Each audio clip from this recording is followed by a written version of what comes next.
네, 오늘 날주 본문인 역대하 24장에서는 어제 본문이었던 22장, 23장에 나왔던 아하시아, 여호사밧의 손자이자 여호람의 아들이었던 아하시아가 어떻게 비참한 인생을 또 마감했는지, 여호람이 탈장으로 죽었고, 이 아하시아는 괜히 북이스라엘에 올라갔다가 외가댁이자 처가댁이라고도 할 수 있는 이 아합의 집 북이스라엘에 올라갔다가 어떻게 예후에 의해서 비참한 죽음을 당하였는지, 죽음을 맞이하였는지에 대해서 우리가 함께 살펴봤습니다. 오늘 24장에서는 그의 아들인 아하시아의 아들인 요아스에 대한 기록이 나와 있습니다.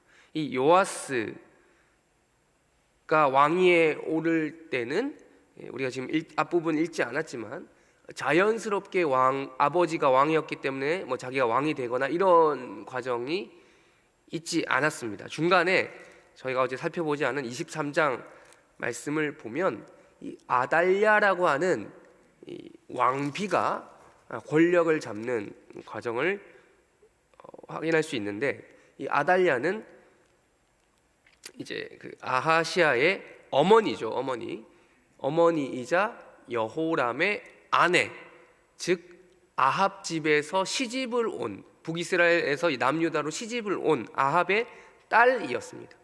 이 아합의 딸이었던 이 아달랴가 권력을 잡으면서 일종의 섭정이라고는 하지만 우리 중국과 우리나라에도 간혹 그런 이제 왕비가 수렴청정이라고 하죠. 그런 경우로 이제 대신 통치하는 경우가 있는데, 그런 자연스러운 이제 우리 조선 같은 경우는 좀 그래도 자연스러운 부분이 없지 않아 있었는데, 이 아달랴 같은 경우는 억지로 권력을 뺏어가는 그런 것을 볼 수 있습니다. 왕자들이 없었던 것이 아니라, 왕위를 후계할 사람이 없었던 것이 아니라 분명히 있었는데 혹은 나이가 어렸다라면 나중에 순차적으로 물려주거나 이런 과정이 필요한데, 그것이 아니라 다른 왕자들을 다 죽이는 이런 일들이, 아달랴가 권력을 잡기 위해서 다른 왕자를 다 죽이는 일들이 22장 후반부와 23장에 걸쳐서 이런 일들이 나와 있습니다.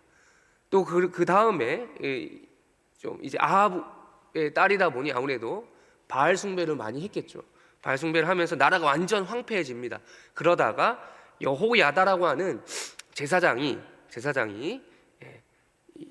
아달랴 입장에서는 반역이겠지만 나라를 바로 세우기 위해서 아달랴와 그 무리들을 처단하는 일들이 있습니다.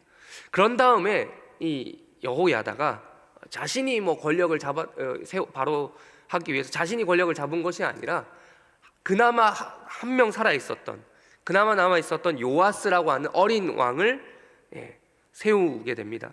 우리가 읽지 않겠습니다. 24장, 오늘 날짜 보면 24장 1절을 눈으로 보시면 요아스가 왕위에 오를 때 나이가 몇 살이라고 적혀져 있습니까? 7세, 7살 때. 그러니까 너무 어린 나이에 왕위에 오르게 됩니다. 그래서 이제 할머니인 아달랴가 이제 죽임을 당하고 요아스가 여호야다 제사장을 중심으로 왕위에 오르는 장면이 24장 전체에 걸쳐서 나오는데, 이 여호야다라고 하는 이 제사장이 살아있을 동안은 이 요아스가 그래도 여호야다의 가르침을 받아서 하나님 말씀을 잘 순종하는 모습을 우리가 24장 전반부에서 확인할 수 있습니다. 그 순종하는 모습이 단적으로 어떻게 표현되어 있냐면, 우리 한번 읽겠습니다. 우리 한번 7절 읽겠습니다. 7절 먼저 읽겠습니다. 7절, 8절, 7절부터 10절까지 우리 한번 읽어보겠습니다. 시작. 이는 그 악한 여인 아달랴의 아들들이 하나님의 전을 파괴하고 또 여호와의 전의 모든 성물들을 바알들을 위하여 사용하였음이더라. 이에 왕이 말하여 환궤를 만들어 여호와의 전 문 밖에 두게 하고 유다와 예루살렘에 공포하여 하나님의 종 모세가 광야에서 이스라엘에게 정한 세를 여호와께 드리라 하였더니 모든 방백들과 백성들이 기뻐하여 마치기까지 돈을 가져다가 궤에 던지니라. 아멘. 그 요아스가 왕위에 오른 다음에 여호야다 대제사장 여호야다의 그런 일종의 뭐 가르침을 받아서 이렇게 잘 도움을 받아 바로 했던 부분이 무엇이라고 합니까? 여호와의 전, 하나님의 전을 똑바로 세우는 일이었습니다. 열왕기나 뭐 이런 우리 계속해서 살펴볼 수 있듯이 가장 먼저 하나님에 대한 신앙이 흐트러졌을 때 뭐부터 건드리냐면 하나님의 전부터 건드립니다. 여기 있는 전에 하나님의 전이 우상을 섬긴 이 하나님의 전이 건물은 그대로인데 이 건물이 하나님을 섬기는 것이 아니라 바알을 섬기는 전이 된다든지, 혹은 거기는 기물들을 빼돌려서 바알을 섬기게 하는 데 쓰인다든지, 뭐 이런 등등의 이런 현상을 보이는데, 여기서도 역시 아달랴가 다스릴 때는 하나님의 전이 파괴되었다. 그리고 성물들이 그 여호와의 전에 있는 여러 가지 기구들 있잖아요. 우리 뭐 이제 성전과 성막의 이제 출애굽기나 뭐 이런 데서 보면 등장하는 그 기구들이, 성물들이 바알들을 위하여 사용되었던 이 실태가 있었다라는 겁니다. 그때 이 요아스는 한 가지 방책을 내는데, 궤를 만들어서 여호와 전 문 밖에 두게 하여서 이 백성들이 오가면서 그 궤를 채우게 만듭니다. 돈으로 채우게 만듭니다.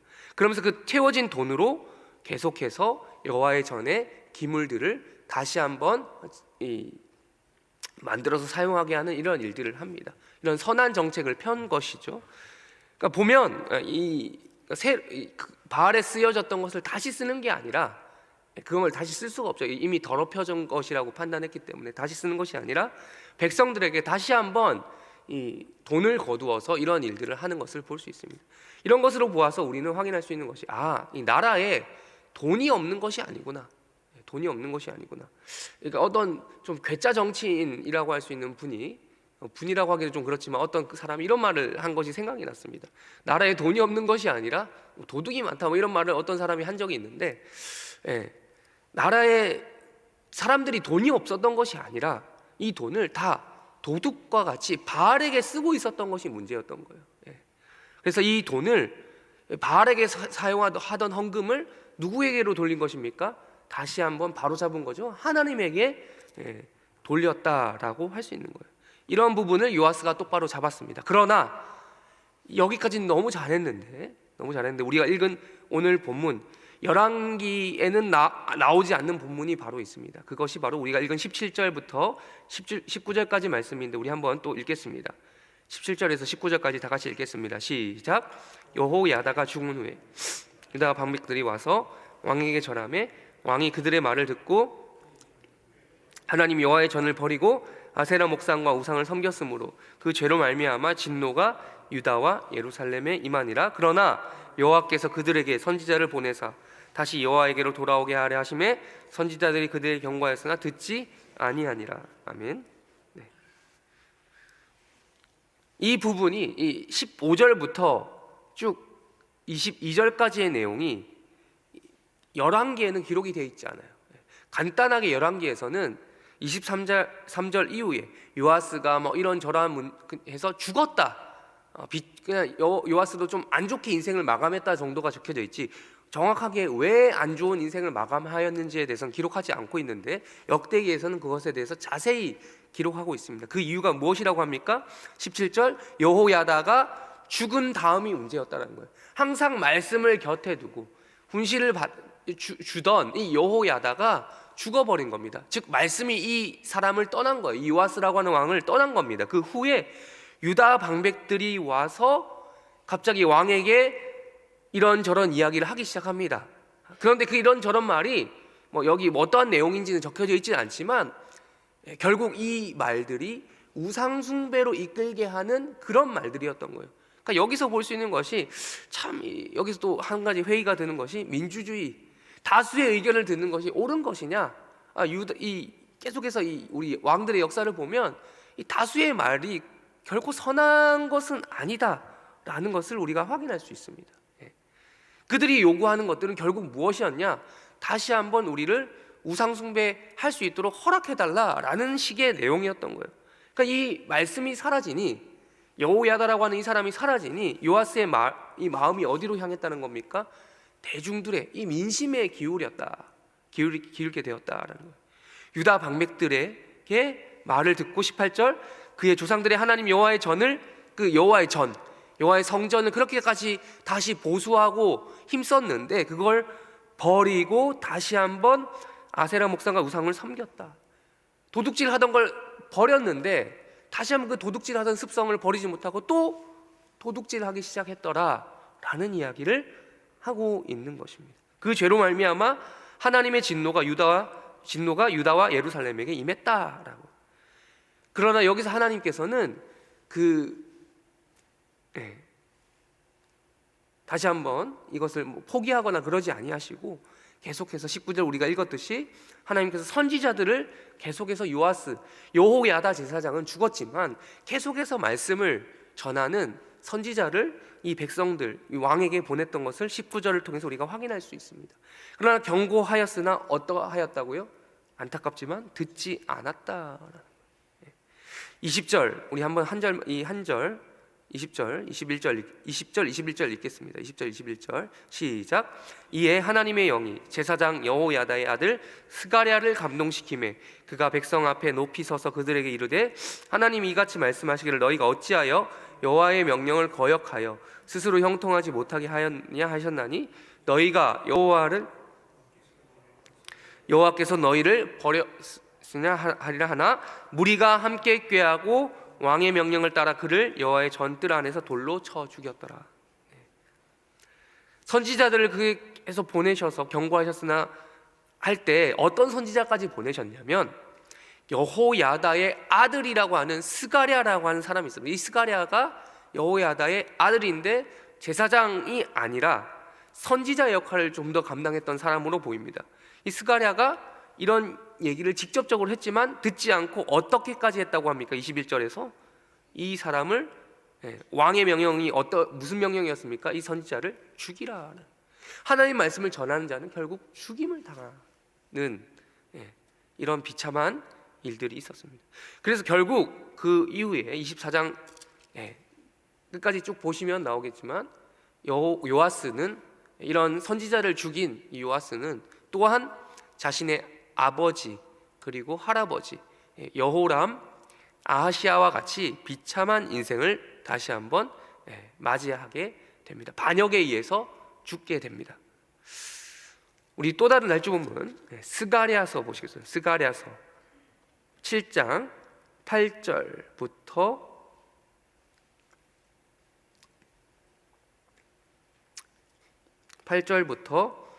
13절까지 쭉 읽겠습니다.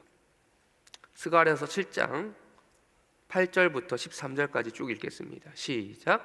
여호와의 말씀이 스가랴에게 임하여 이르시되 만군의 여호와가 이같이 말하여 이르시기를 너희는 진실한 재판을 행하며 서로 인애와 긍휼을 베풀며 과부와 고아와 나부그네와 궁핍한 자를 압제하지 말며 서로 헤아리려고 마음에 도모하지 말라 하였으나 그들이 듣기를 싫어하여 등을 돌리시며 듣지 아니하려고 귀를 막으며 그 마음을 금강석 같게 하며 율법과 만군의 여호와가 그의 영으로 옛 선지자를 통하여 전한 말을 듣지 아니하므로 큰 진노가 만군의 여호와께로부터 나왔더라. 내가 불러도 그들이 듣지 아니한 것처럼 그들이 불러도 내가 듣지 아니하리라. 만군의 여호와가 말하였노라. 아멘. 자, 여기 우리가 앞에서 이제 똑같은 동명이인입니다. 똑같은 사람이 아닙니다. 앞에서 등장했던 이 스가랴, 여호야다 제사장의 아들인 스가랴 선지자, 훨씬 뒤에 나온 이제 스가랴 선지자 또 다른 사람입니다. 근데 이름은 다르지만 하는 일이 거의 똑같습니다. 하나님 말씀을 전하고 있는 거예요. 여호야다의 아들인 스가랴 선지자는 말씀을 전하다가 죽었죠. 근데 이 스가랴 선지자, 여기 지금 이 스가랴서에 나오는 이 스가랴 또한 거의 돌에 맞아 죽어도 괜찮은 것 같은 말씀을 전하고 있습니다. 직설을 하고 있죠, 백성들에게. 여호와의 말씀이 스가랴 선지자에게 임하여서 어떤 말씀을 전하는가? 너희는 진실한 재판을 행하며 서로 인애와 긍휼을 베풀라라는 거예요. 그것이 어떤 거라는 거예요? 10절 과부와 고아와 나그네와 궁핍한 자를 압제하지 말라. 도와주라는 거예요. 과부와 고아, 하나님을 사랑하는 사람들은 반드시 누구를 사랑하게 되었다고 우리가 늘 얘기합니까? 이웃을 사랑합니다. 하나님을 사랑하면 이웃을 사랑하는데 말로는 하나님 사랑한다, 여호와의 전을 다시 한번 세워야 된다. 이 스가랴 때가 제가 몇 번 말씀드렸죠. 이번 한 주를 통해서 스가랴는 이제 포로 귀환 한 사람들이 여호와의 성전을 짓다가 도중에 잠깐 멈추었던 이 상황 가운데서 계속해서 하나님 전을 지으라고 명령하신 하나님 말씀이 이 스가랴 선지자를 통해서 나가는 것인데, 예, 여호와의 전을 짓는 하나님을 사랑하는 그 마음을 가지고 누구를 하라는 겁니까? 이웃을 사랑하라는 겁니다. 고아와 과부, 나그네, 대표적인 이 구약 시대에 표현되는 약자 아니겠습니까? 물론 지금도 고아와 과부가 약자겠지만 그때 당시는 더욱더 경제적으로 어떻게 할 방도가 없었기 때문에 약자였습니다. 이들을 도우라라는 거예요. 약자를 약자라고 해서 짓밟지 말고 그들을 뽑아먹을 생각하지 말고 도와주라는 겁니다.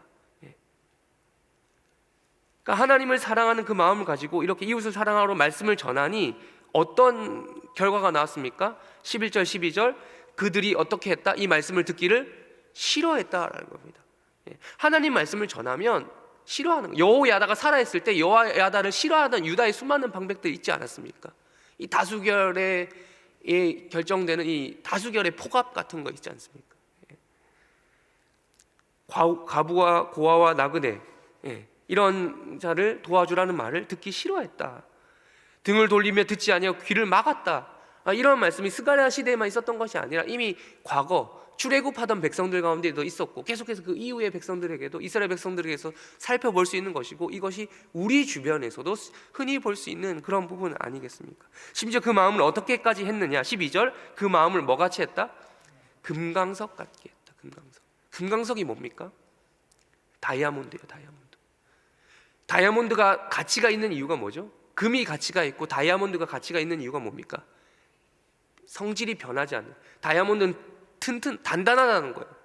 세공하기가 매우 힘들다는 거예요. 그래서 가치가 있는 겁니다. 그 마음을 다이아몬드 같이 하게, 그만큼 단단해서 바꾸지 않는다. 옛날 구약 성경에 나온 표현대로 하면 목이 곧은 백성이라는 거예요.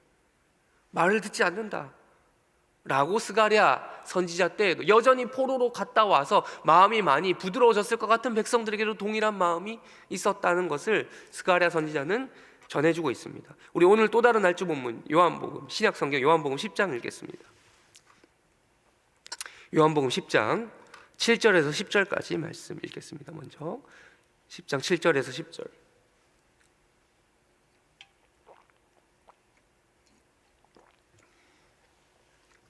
요한복음 10장 7절에서 10절 다 같이 읽겠습니다. 시작. 그러므로 예수께서 다시 이르시되 내가 진실로 나는 양의 문이라. 나보다 먼저 온 자는 다 절도요 강도니 양들이 듣지 아니하였느니라. 내가 문이니 누구든지 나로 말미암아 들어가면 구원을 받고 또는 들어가며 나오며 꼴을 얻으리라. 도둑이 오는 것은 도둑질하고 죽이고 멸망시키려는 것뿐이요 내가 온 것은 양으로 생명을 얻게 하고 더 풍성히 얻게 하려는 것이라. 아멘. 네. 예수님께서 이렇게 말씀하셨습니다. 나는 양의 문이다.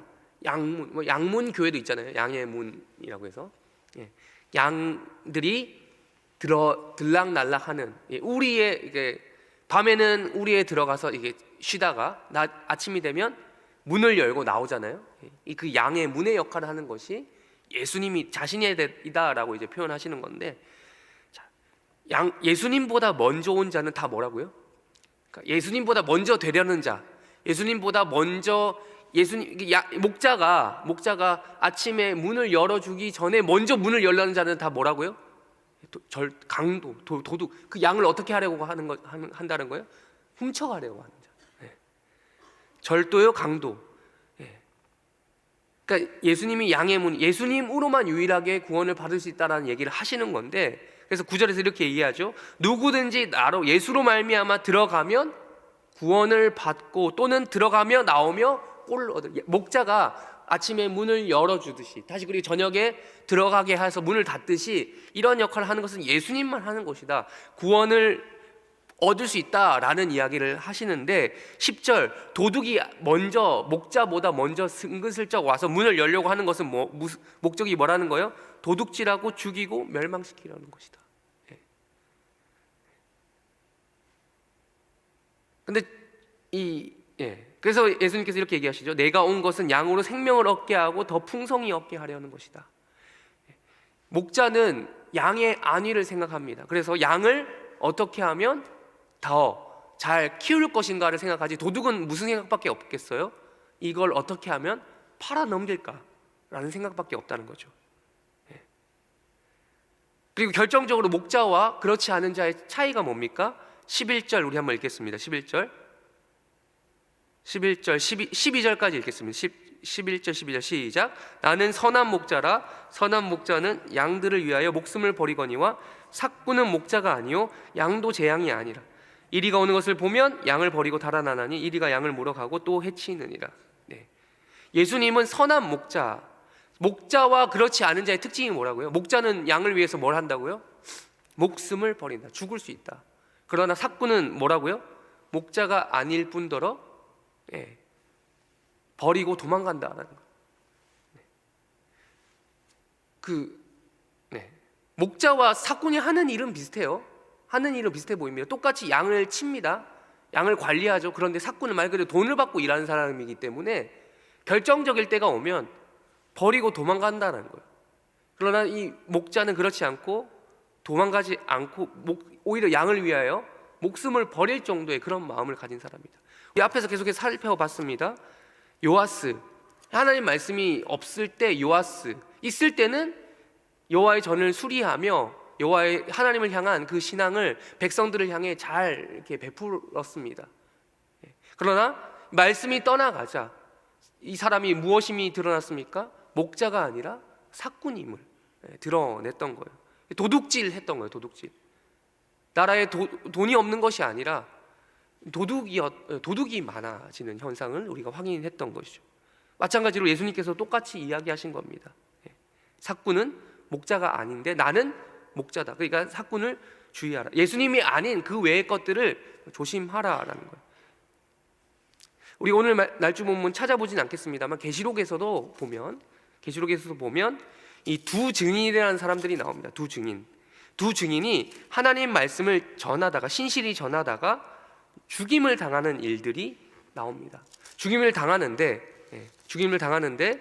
이 두 증인의 죽임을 사람들이 기뻐한다. 두 증인이 또 다른 말로 어떻게 표현이 되냐면 두 선지자라고 표현이 됩니다. 계시록 11장에 보면 이 두 증인이 죽은, 즉 하나님 말씀을 전하는 그 사역을 하는 선지자가 죽은 것을 많은 사람들이 서로 기뻐하며 서로 선물을 보낼 정도로 기뻐했다라는 장면이 등장합니다. 이렇게 말씀을 우리가 정리하면서 보면 대부분의 사람들, 우리 이곳에 모인 사람들, 여기는 많아 보이지만 여기는 말씀을 듣기를 즐겨하기 때문에 또한 기도하려 이 시간에 나오신 분들이지만 여기에서는 좀 나름 다수처럼 보이지만 밖에 나가보면 우리 아시겠지만 다수가 아닙니다. 말씀을 듣기를 기뻐하는 사람들이 생각보다 기독교인들 사이에서도 적습니다. 하나님 말씀이 우리 가운데 살아있을 때, 우리에게 교훈할 때, 끊임없이 여호야다의 말을 들을 때 우리는 그때 참 복의 길을 걸어갈 수 있는 것입니다. 그런 말씀이 떠나갈 때, 여호야다가 우리 곁에 사라졌을 때 우리는 어떤 인생이 될 수 있습니까? 우리도 또한 요아스와 같은 인생을 살 수 있는 위험성이 있는 것입니다. 우리가 도둑이 될 수도 있는 거예요. 그러면 안 되는 것이죠. 부디 우리 오늘 새벽 기도로 하루를 시작하시면서 우리 마음 가운데 하나님의 말씀이 계속해서 비춰질 수 있는 은혜가 있게 해달라고 우리 다 같이 함께 기도하는 은혜가 있으시기를 주님의 이름으로 축원합니다. 그래서 우리가 하나님께서 주신 그 말씀을 계속해서 우리 가운데 비춰봄으로 말미암아 우리의 본성이 그들과 다르겠습니까? 똑같죠. 우리들 본성은 똑같은데 우리의 말씀이 우리 가운데 있기 때문에 그들과 다른 결과를 낳는 거예요. 그런 다른 결과를 낳음으로써 하나님을 사랑하듯 이웃을 사랑하는 그런 구체적인 일들이 우리 가운데서 계속해서 일어나는 그런 복된 하루, 복된 인생 되시길 주님의 이름으로 축원합니다. 우리 다 같이 주기도문으로 기도를 하고 각자 개인 기도 제목 가지고 기도하시다가 때가 되면 돌아가시기 바랍니다. 기도하겠습니다. 하늘에 계신 우리 아버지여, 이름이 거룩히 여김을 받으시오며 나라의 마옵시며 뜻이 하늘에서 이루어진 것 같이 땅에서도 이루어지이다. 오늘날 우리에게 용할 양식을 주옵시고 우리가 우리에게 죄 지은 자를 사하여 준 것 같이 우리 죄를 사하여 주옵시고 우리를 시험에 들게 하지 마옵시고 다만 악에서 구하옵소서. 대개 나라와 권세와 영광이 아버지께 영원히 있사옵나이다.